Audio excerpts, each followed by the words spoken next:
Good evening and welcome to TC Network. I am Tingnay Tim Hokip bringing you today's news. Today's top headlines include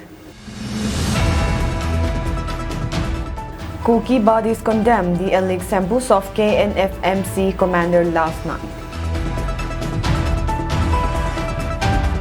Kuki Zo MLS writes to PM Modi, requests his intervention in plot of withdrawing Assam Rifles from buffer zones. Day after peace talk, an abandoned house burned down in Manipur's Jiribam. Mizoram CM likely to visit Imphal to discuss Meitei Kuki ethnic violence.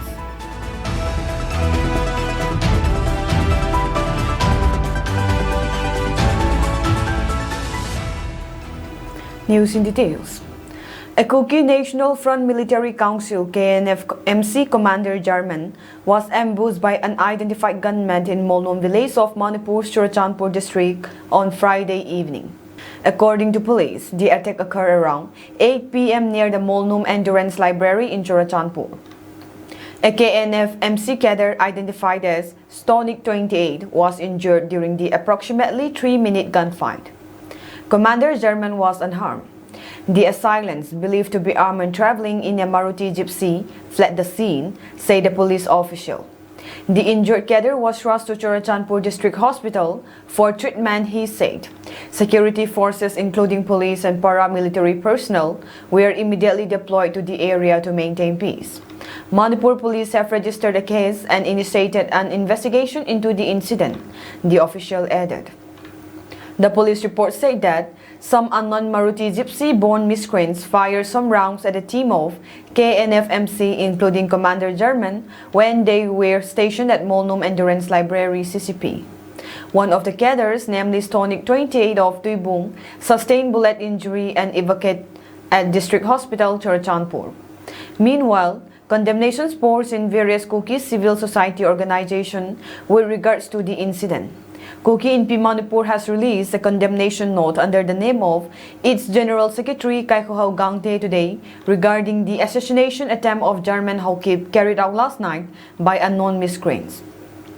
The release says that while we have been suffering unthinkable pain and hardships under the Manipur state government, it is regrettable to learn that disgusting acts of attempted murder occurred within us last night, and it is such a shame for the whole community. The urge to have the courage to kill our leader, who have contributed a lot in the safeguarding of our land and people, is detestable in the highest form and is a grief for the whole community.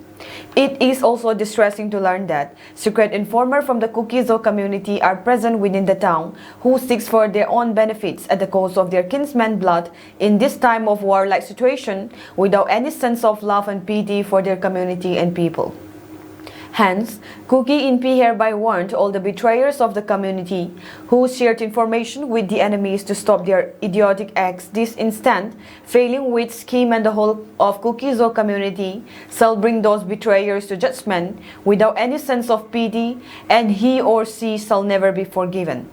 On the other hand, Hemlun Min Thang Lungdim, chief of Molnom village, the place where the infamous July 2nd incident occurred, also condemns in the highest manner the shocking and shameful incident which took place in his village at 7:40 p.m. last night. He says that the village authority is deeply saddened by the rapid firing of guns in their village in this time of war and instilling fear and tension among women and children. This act shows that the shooters who fired openly in and around the village undermined the village authority, and it has also defamed the name of the village. Molnom village authority has urged everyone to stop carrying out such intimidating acts in the future as well. The 10 Kuki-Zo Hmar MLAs writes to Prime Minister Narendra Modi requesting to intervene the proposed withdrawal of Assam Rifles in buffer zones. In the letter, the MLA says that there is plan to withdraw 9 and 22nd Battalion of the Assam Rifles from their current sensitive deployment at Kangvai and Kangpopi, following pressure from the communally biased elements in the state government, which leave no stone unturned to portray the AR in bad light just for the simple reason that the AR stood tall to serve as perhaps the finest neutral force so far. This is pertinent to cite that the unbiased service of the Assam Rifles in the fringe areas has been obviously instrumental in prevention of further escalation of violence till death. The role played by AR so far in maintenance of law and order is absolutely neutral. The letter further said this unwholesome decision to replace the aforementioned AR battalions with CRPF at this critical juncture is nothing but a sinister design to expedite the Meitei majoritarian ethnic cleansing campaign against the Kuki-Zo community. To maintain the current status quo, particularly in the buffer zones separating the Meitei and the Kuki-Zo communities, the undaunted and unbiased presence of the Assam Rifles is highly indispensable at this stage. Under the prevailing circumstances, in any eventuality of the 9th and 22nd Battalion of AR to be sifted out specifically, the Kuki-Zo MLAs vehemently appeal that they may be replaced by other battalions of the Assam Rifles. Hence, in all fairness of things, the MLAs earnestly request Prime Minister Narendra Modi's intervention for either withdrawal or rectification. The decision in the best interest of justice, added the letter.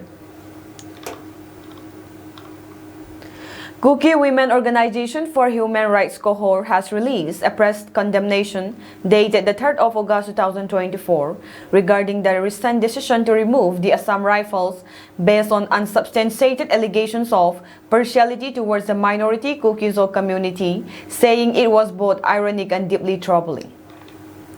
This move exacerbates existing grievances and signals to the minority Kuki people that their concerns are being disregarded by both the state and central governments. The decision seems to validate the allegations against the AR without merit, reinforcing the perception that the Kuki community is being marginalized. It is critical to clarify that the Kuki harbor no will towards the central paramilitary forces. However, the decision to withdraw the AR, driven by populist pressure to placate the majority community, unfairly targets the Kuki-Zo community and undermines their rights.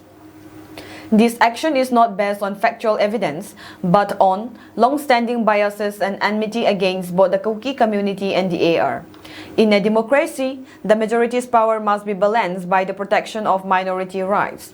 The essence of democracy lies not only in reflecting the will of the majority but also in safeguarding against the tyranny of the majority.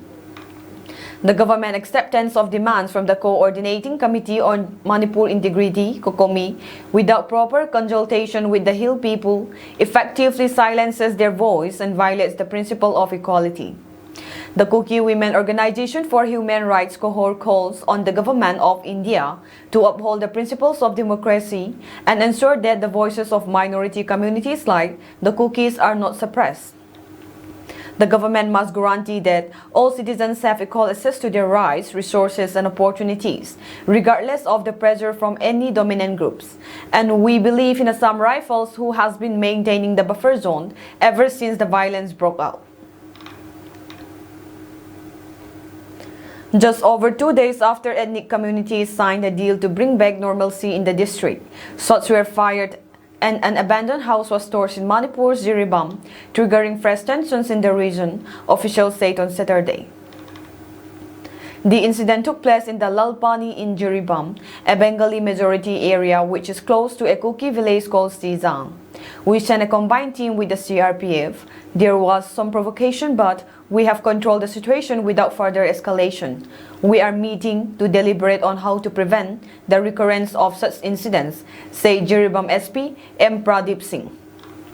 On Thursday, leaders of 9 civil society organizations from Jiribam, representing Meitei and Hmar interests, as well as Thado, Paite and Mizo representatives, met at the CRPF Group Center in Qatar in a meeting moderated by the District Collector, Superintendent of Police, the DIG, CRPF of Jiribam, and the commandants of the 39 Assam Rifles and 87 Battalion CRPF. Hmar, Thado, Paite and Mizo all come under the Zo umbrella, which are currently in conflict with the Meiteis in Manipur.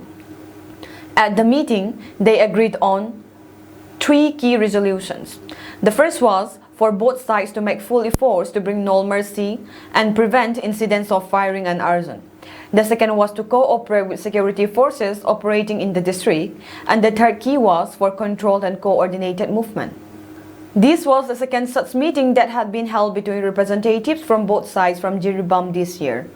The first meeting had been held on July 1, less than a month after tensions had erupted in Jiribam. SP Pradeep Singh said that the arson incident is being seen as a backlash against these developments. There is a section that does not want peace to come. The road ahead is challenging, we cannot be deterred. We will keep working towards it, he said.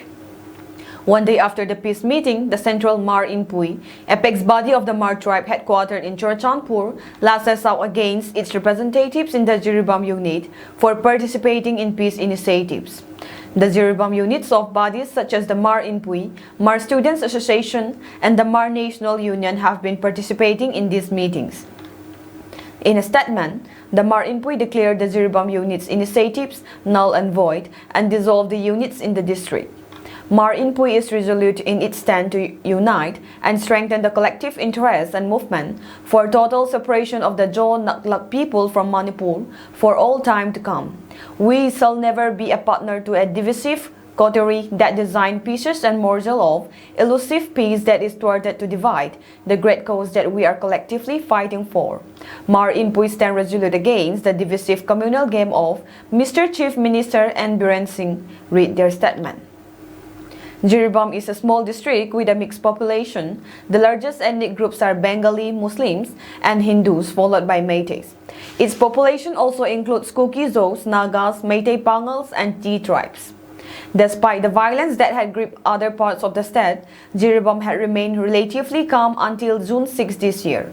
Because of the recent tensions, Hmars and Kukis who reside in and around Jiribam town have fled to Qatar, while Meitei families living close to the Hmar majority hills in Boro Bekra subdivision are in relief camps in Jiribam.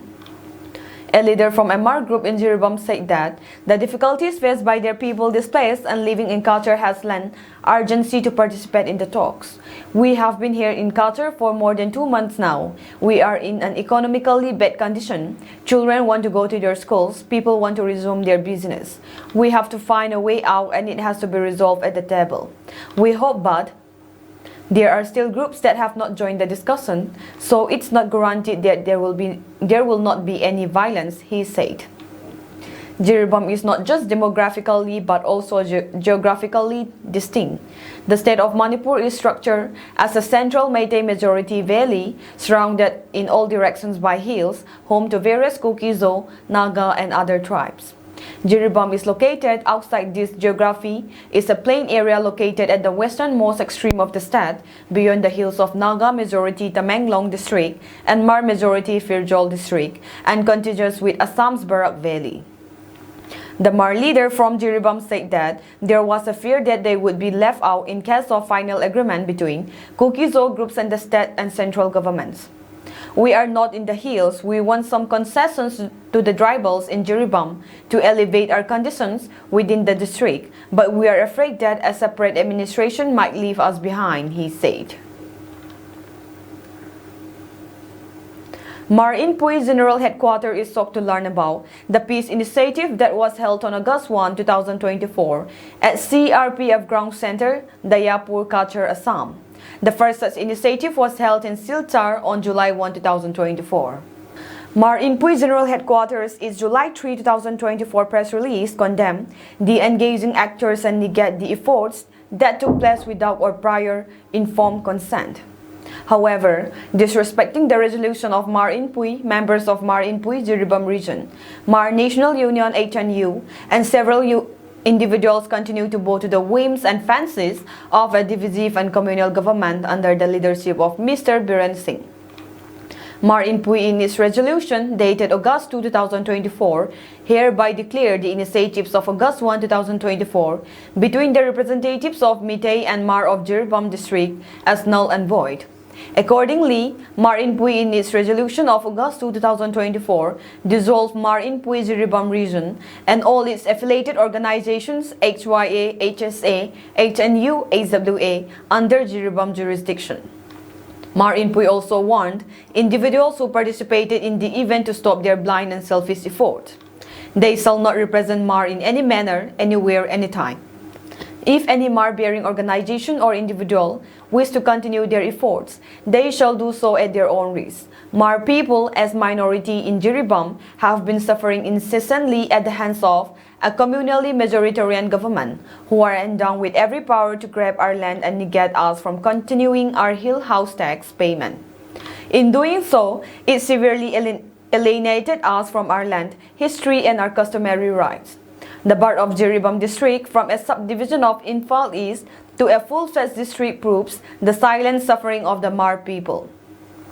Hmar Inpui is resolute in its stand to unite and strengthen the collective interest and movement for total separation of the Jaw Naglak peoples from Manipur for all time to come. We shall not bow to fulfill the narrow and selfish communal interests of Mr. Biren Singh-led government to divide the cause of our people, who otherwise have been suffering decades of majoritarian communal politics in Manipur. Hmar will not be a bait in the divisive politics that Mr. Biren Singh and his party is devising. Any peace initiative ought to bear the approval and prior informed consent of Hmar Inpui General Headquarters. We shall never be a partner to a divisive coterie that design pieces and morsel of elusive peace that is thwarted to divide the great cause that we are collectively fighting for. Hmar Inpui stands for just peace that will empower the rights of Jaw Naglak peoples who are recognized as scheduled tribes in the Constitution of India. Hmar Inpui firmly believes that any peace effort ought to have a firm foundation in respect and dignity of every human being. Hmar Inpui stands resolute against the divisive communal game of Mr. Biren Singh-led government. Hmar Inpui believes in just peace. Mizoram Chief Minister Laldu Oma is likely to travel to Imphal to meet with Manipur's Chief Minister N. Biren Singh regarding the ongoing ethnic conflict between Meitei and Kuki-Zo communities, according to an official statement. The statement, however, did not clarify whether Laldu Oma would mediate discussion between Meitei and Kuki-Zo organization. During a meeting with Union Home Minister Amit Shah in New Delhi on August 1, Laldu Oma mentioned that Singh had invited him to Imphal and expressed his willingness to comply with the request. I was invited by Manipur CM Biren Singh to visit Imphal. I want to respond and comply with his request, Laldu Oma was quoted as telling Shah in the statement. Sources revealed that Singh met the invitation during a meeting with Laldu Oma on the sidelines of the NITI Ayog meeting in New Delhi on July 28. During the meeting with Shah, Laldu Oma suggested facilitating a dialogue between the Home Minister and the Indigenous Tribal Leaders Forum ITLF, a tribal organization representing the Kuki-Zo community, to resolve the conflict, the statement added. On Monday, various ethnic-based groups representing the Kuki, Hmar, Mizo, Zomi communities formed a political platform called the Kuki-Zo Council to represent their interests in the future talks with the center. The Council's full committee and statement of purpose are expected to be finalized on August 7, sources say. The Kuki-Zo organizations, along with 10 Kuki MLAs, have Kuki insurgent groups. Currently under the suspension of Operation Pact with the center and Manipur government, have demanded a separate union territory with legislature similar to Pondicherry as a solution to the conflict. Meitei organizations, however, have rejected this proposal and instead called for an Assam-type National Register of Citizens (NRC) to identify illegal migrants from the Kuki-Zo communities. The Manipur Chief Minister told the Assembly recently that the ethnic violence has resulted in 226 deaths since May 2023, with 39 people still missing and over 59,000 displaced in relief camps. The conflict has also led to the destruction of 11,133 houses and damage to 4,569 others, he added. As per the report of Mangcha Thangzom Convener Relief and Medical Department ITLF, the ITLF frontline mass ration for the month of July was reported in the following dropping center along with the amount of rations dropped in each dropping center respectively. Rice bags weighing 50 kg were dropped in the following dropping center as per the number of frontliners present in the area. Bungmol dropping center 40 bags, New Dampi dropping center 48 bags, Chulopai Dropping Center 8 bags, Changpikot Dropping Center 12 bags, Jalanpai Dropping Center 104 bags, Punchongzang Dropping Center 48 bags, Khawsabung Dropping Center 112 bags, Kem 12 bags. Total number of 50 kg rice bags handed over as per ITLF July frontline mess ration is 384 bags of rice. Mangta Thangzom also expressed his heartfelt gratitude and praises the generous public who donated this rice for the frontline heroes' sustenance. He would like to further request the general public to continue to donate generously for our heroes at the front line, who are safeguarding our life and land at the cost of their own life and career.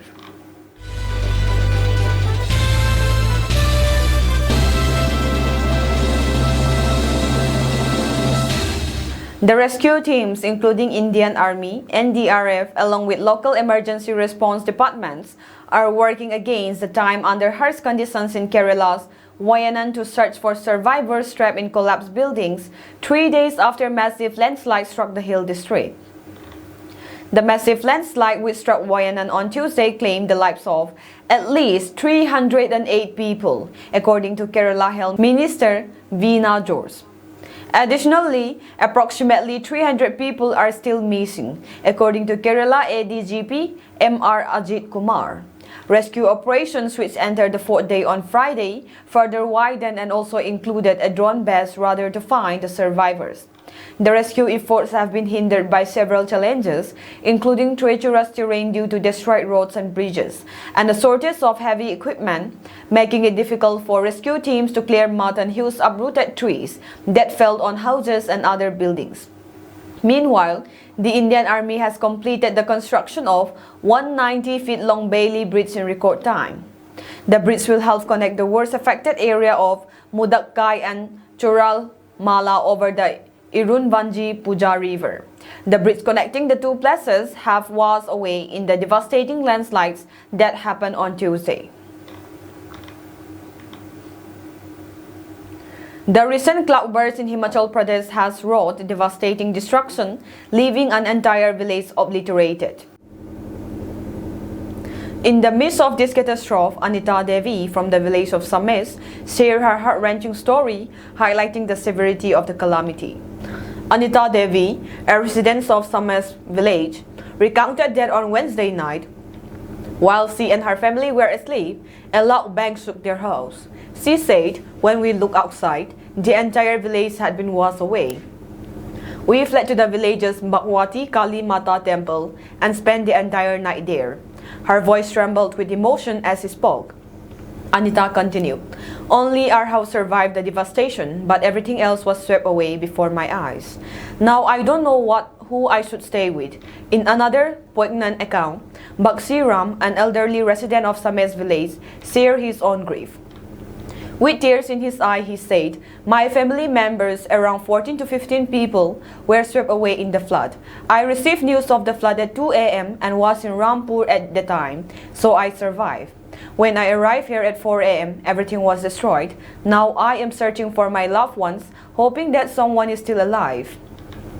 A total of 53 people are still missing and 6 bodies were recovered so far, as on Saturday after a cloudburst followed by flash flood wreaked widespread destruction in Kullu, Mandi and Simla regions of Himachal Pradesh, as per the District Disaster Management Authority.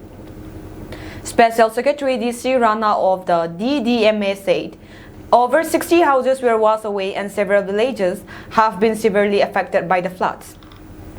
Restoration works are underway in Rampur, where the cloudburst and following flash floods damaged a road that connected Rampur and Sames regions. 2 youngsters and a 12-year-old boy were killed after the two-wheeler they were traveling on crashed into a stationary truck at Gangaram village at Satupalli Mandal in the district on Thursday. According to the locals, Madina Vinu, 20, Betty Suresh, 22, and Sheikh Karimullah, 12 of Rama Govindapuram village in the Mandal were on their way from Gangaram to their village. All 3 died on the spot. A pall of gloom descended on the village as 3 from the village were killed in the accident. It was said that Karimullah, who was a class 6 student at the JPHS Gangaram, used to go home on foot, but on Thursday, he asked the other two for a lift on the way and died within minutes of getting onto the two-wheeler. If he had walked for another 10 minutes, he would have reached home, his family members said. The school headmaster, Jaya Raju, and teachers paid homage to Karimullah, whose body was shifted to the local government hospital for post-mortem along with the two others. Police registered a case on the complaint of the family members and are investigating the matter.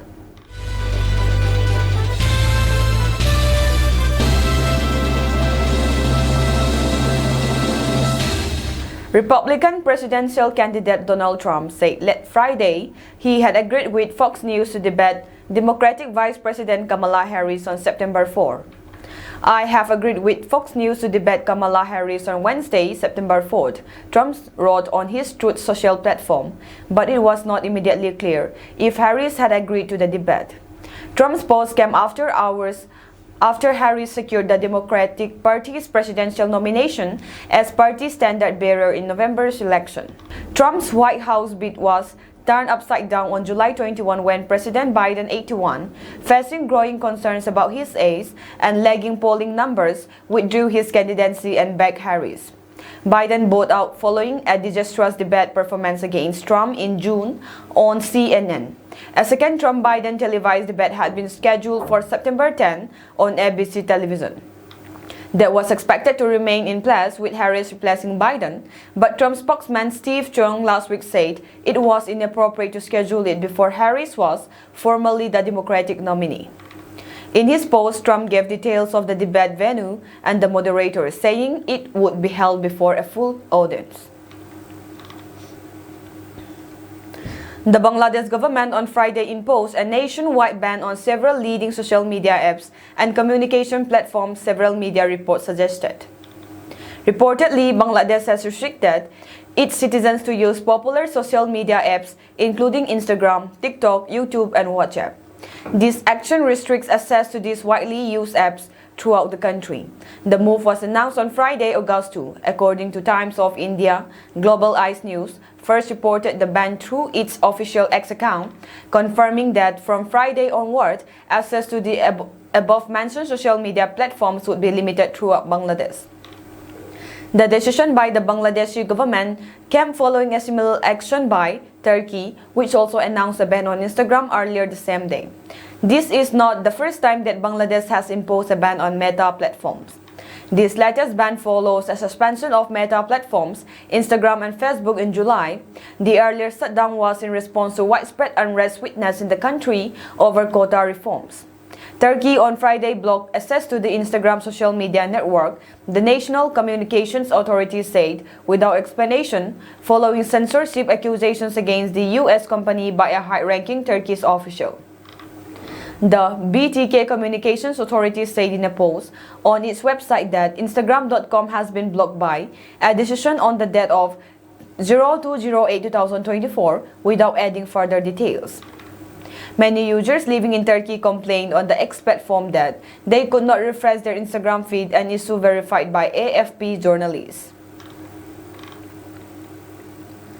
The United States will bolster its military presence in the Middle East, deploying additional warships and fighter jets to protect U.S. personnel and defend Israel amid soaring tensions in the region, the Pentagon said Friday. The announcement comes after Iran and its regional allies vowed retaliation for the killings of a Hamas leader in Tehran and a Hezbollah commander in Beirut, feeling fears of a broader Middle East conflict. The Department of Defense continues to take steps to mitigate the possibility of regional escalation by Iran or Iran's partners and proxies, Deputy Pentagon Press Secretary Sabrina Singh said in a statement.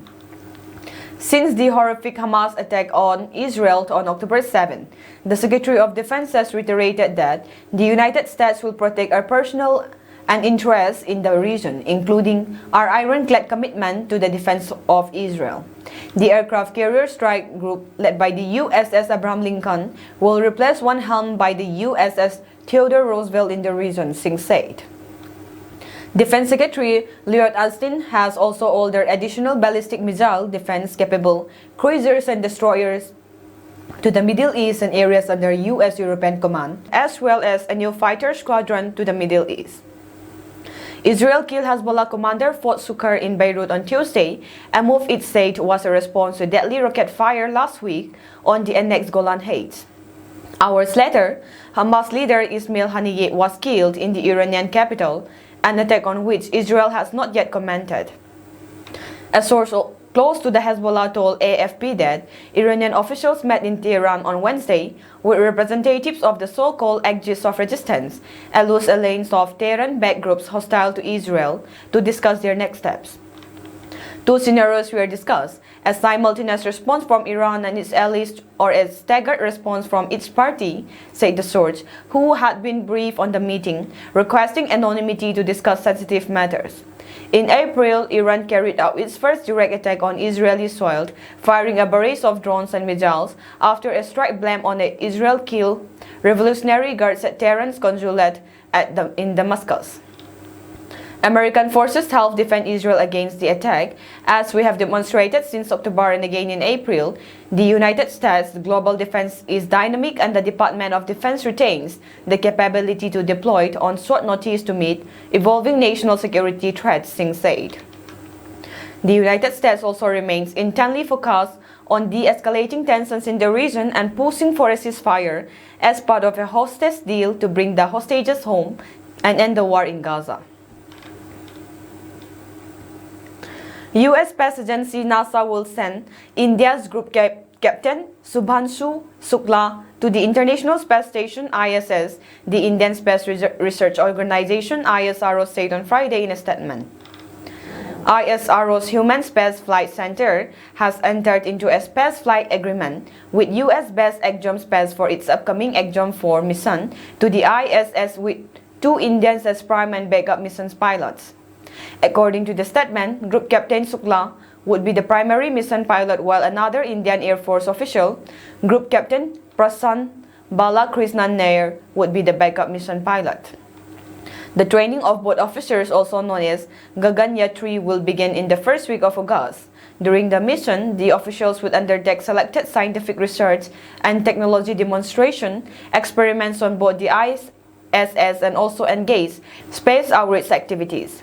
The Exom 4 mission crew will include the U.S. Peggy Whitson, commander, India's Group Captain Shukla, pilot, Poland, S.A. Awos Usnaski, mission specialist, and Hungary's Tibor Kapu, mission specialist. Last year, 4 test pilots from the Air Force were selected, and their primary training was started at ISRO's astronaut training facility in Bengaluru for the Gaganyaan mission. The Gaganyaan mission is an ambitious program aiming to demonstrate India's human spaceflight capability. The mission plans to launch a crew of 3 members into a 400-kilometer orbit for a 3-day mission, concluding with a safe return to Earth in Indian waters.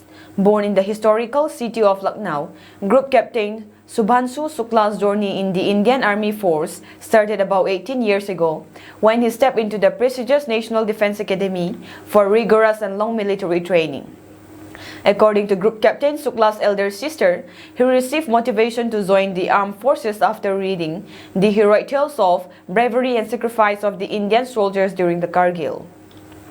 He was just 14 years old when the war broke out in Kargil in 1999, when Pakistani intruders crossed the line of control (LOC) and encroached on the Indian post, his elder sister said. Al Jazeera has strongly rejected the Israeli military's claim that its correspondent killed in an airstrike in Gaza this week was a Hamas operative who participated in the 7 October attacks. Harrowing videos shared on social media showed Ismail al-Ghul's decapitated body after he was targeted in his car in Gaza City on Wednesday. His cameraman, Rami al-Rifi, and a boy passing on a bicycle, Khalid Sowa, were also killed. While regional news this week has been dominated by other high-profile assassinations, many Palestinians have also focused on the killing of the locally prominent journalist. In a statement on Thursday, the Israel Defense Forces (IDF) described Ismail al-Ghul as a Hamas military wing operative and Nukba terrorist, the assertion being he was part of an elite unit in the armed group. It alleged that as part of his role, he instructed other operatives on how to record operations and was actively involved in recording and publishing attacks against IDF troops. The IDF did not include Rami al-Rifi in its statement. Al Jazeera called the accusation against its staff member baseless and said it highlights Israel's long history of fabrications and false evidence used to cover up its heinous crimes. Ismail's brother Jihan also told the BBC that his late siblings was strictly a civilian, portraying the suffering of the Palestinian people inside the Gaza city to the outside world. Based in Gaza City, the reporter had become a regular face on the Qatar-based TV channel, which is a popular news source in the region but has faced intense criticism from Israeli authorities. As Friday prayers in Gaza were dedicated to the late Hamas leader, Ismail Haniyeh, who was assassinated in the Iranian capital Tehran, some Palestinians said they were also thinking about those who had been killed closer to home. I am truly heartbroken about Ismail al-Ghaw, commented Mahasar Sak, who has been displaced from Sudaye to the center of the Strip. I was keeping up on the news in the north through him on social media. We did not always have a TV, but we could hear his voice on the radio. Journalists in Gaza laid down their flag jackets at one gathering to honor al-Ghaw and al-Rifi this week. A friend of the pair said they had not been sleeping for days or eating. They had even lost a lot of weight. Ismail al-Ghaw covered Israel's raid of Sifa hospital in March and was arrested by the IDF at the site but released after 12 hours without charge. Al Jazeera claimed this debunks and refutes their false claims of his affiliation with any organization. The two Al Jazeera journalists' last assignment had been gathering reaction to news of Haniyeh's death. Their car was targeted close to the Hamas leader's destroyed house in Sati camp, an urban refugee camp. Israel has blocked international journalists from entering the Palestinian territory during the war, except to limited and highly controlled visits with the Israeli military. Prior to the closure of its Rafah border crossing with Gaza, Egypt also prevented reporters from entering. Over 10 months, many networks, including the BBC, have relied on local Palestinian staff for their on-the-ground news coverage and taken on new employees or freelancers. Al Jazeera said the Ismaili al-Ghaw had been working for the channel since November. It said that he had endured hardships during the war, including losing his father and brother. Other cameramen spoke of how al-Rifi had used his technical expertise to help them with their filming. After images of a dead Khaled al-Sawa, the boy killed in the strike, were widely publicized, the boy's mother put on a message on social media pleading for him to be remembered too. My son is not an unidentified martyr, she said. We must say the names of our martyrs. They should not talk about us as numbers. That is all for today's news, and have a pleasant evening ahead.